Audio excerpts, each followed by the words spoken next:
Ini pada pengen cari kerja juga ya? Iya. Sering terkendala persyaratan. Apa persyaratan yang terkendala?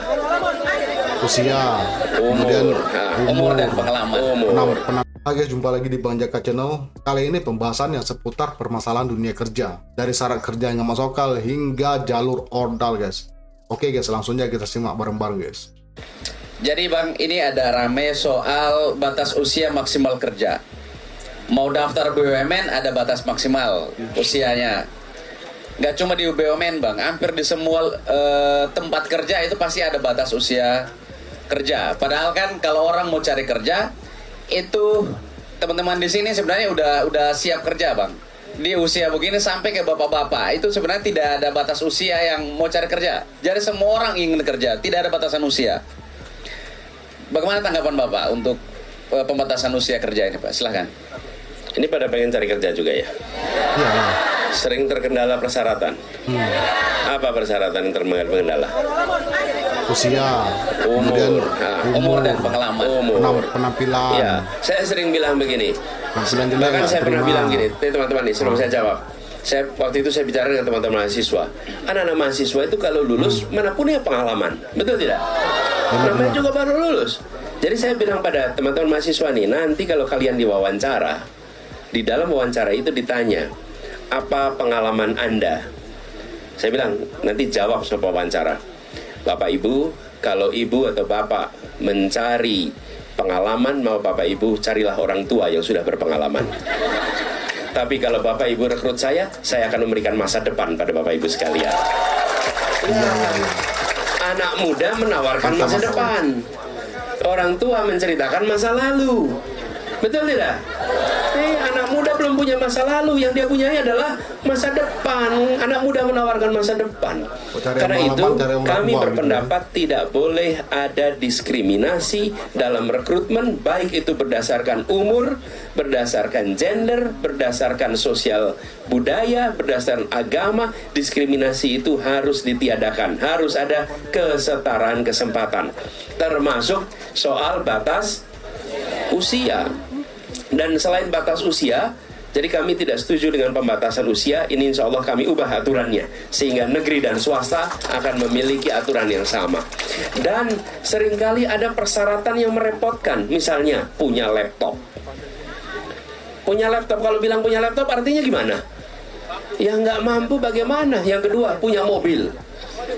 Coba aja lihat persyaratan. Ada yang punya mobil, punya motor. Apalagi persyaratan yang sering aneh-aneh muncul itu. Nyamantan. Kemudian ini semua kita ingin hapus. Dan kita tidak boleh ada blacklist, larangan pada kelompok etnis tertentu, larangan kepada mereka yang menggunakan pakaian sesuai keyakinannya. Nggak boleh. Itu adalah keyakinannya, itu adalah haknya. Tidak boleh ada, misalnya tidak boleh berjilbab, tidak boleh. Siapa saja memiliki kesempatan yang sama. Jadi jangan ada larangan-larangan seperti itu.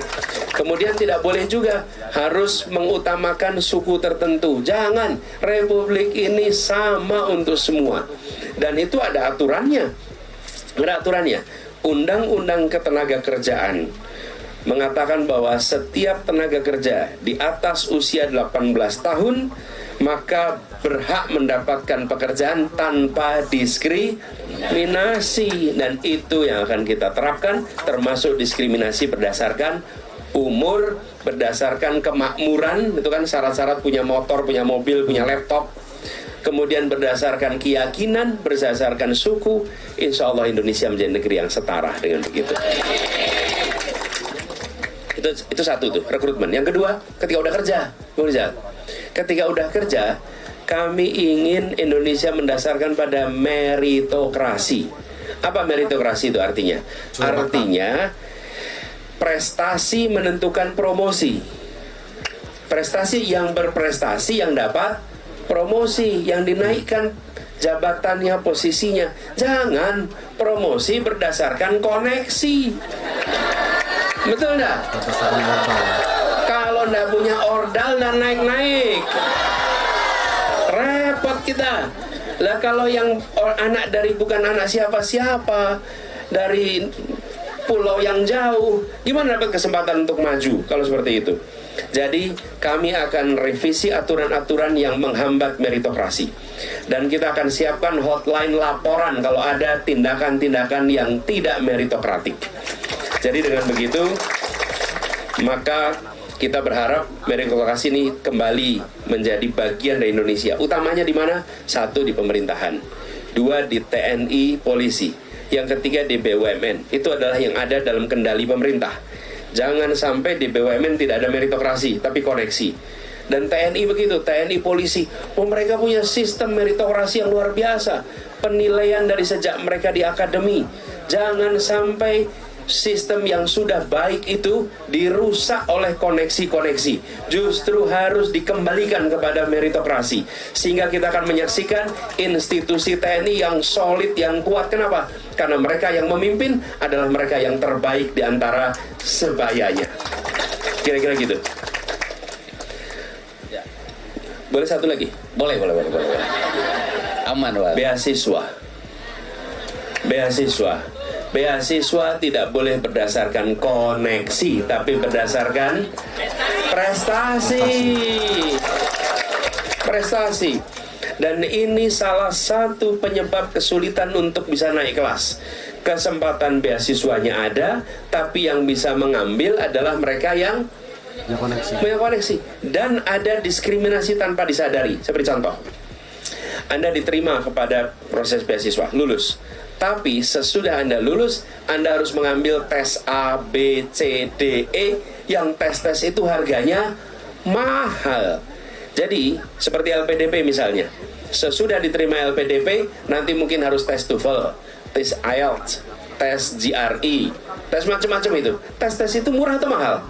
Mahal. Kursusnya murah atau mahal? Mahal. Nanti bila kami bertugas, itu semua menjadi bagian dari yang tanggung jawab negara, supaya anak-anak bisa ikut dalam proses seleksi itu.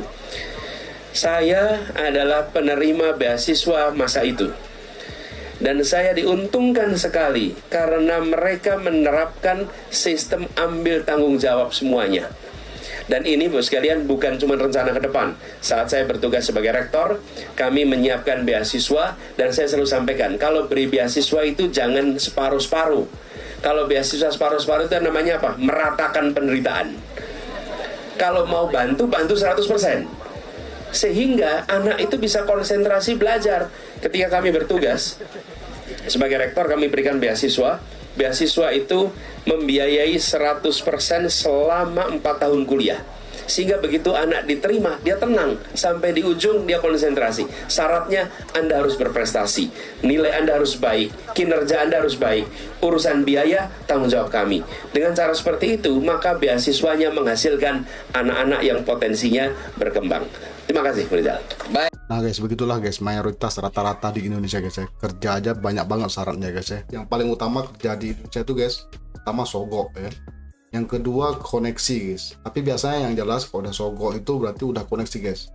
Satu lagi orang dalam guys. Yang satu lagi yang lebih parah lagi guys, ini kerja-kerja biasa guys ya. Cuman yang terima ijazah SMP guys atau SMA. Itu syaratnya nggak ngotak guys, karena sangat diskriminatif, yaitu harus berpenampilan menarik guys. Jadi gimana guys ya, orang-orang yang nggak berpenampilan menarik itu gimana nasibnya? Orang yang pendek, tingginya nggak sampai standar guys, itu nggak bakal diterima kerja guys. Ditambah lagi dengan pengalaman kerja 2 tahun guys, dan itu emang semuanya guys sangat tidak masuk akal guys ya. Jadi sangat miris banget guys ya. Apalagi sering kita dengar bahwasanya perekrutan para pekerja itu guys cuman formalitas guys. Aslinya itu adalah sogok menyogok guys. Jalur sogok atau jalur orang dalam guys. Itulah yang terjadi di beberapa daerah di Indonesia guys, tapi mayoritasnya biasanya kayak gitu. Mau heran, tapi ini Indonesia, ya udahlah ya, apa boleh buat, kita jalanin aja guys. Nah, bagaimana menurut pendapat kamu guys? Silahkan berikan tanggapan, opini, sanggahan, dan kritik di kolom komentar biar semua orang tahu guys ya, dan menjadi ilmu pengetahuan dan referensi. Oke guys, cukup sekian dulu videonya. Kalau ada kata yang salah mohon maafkan. Wassalamualaikum warahmatullahi wabarakatuh.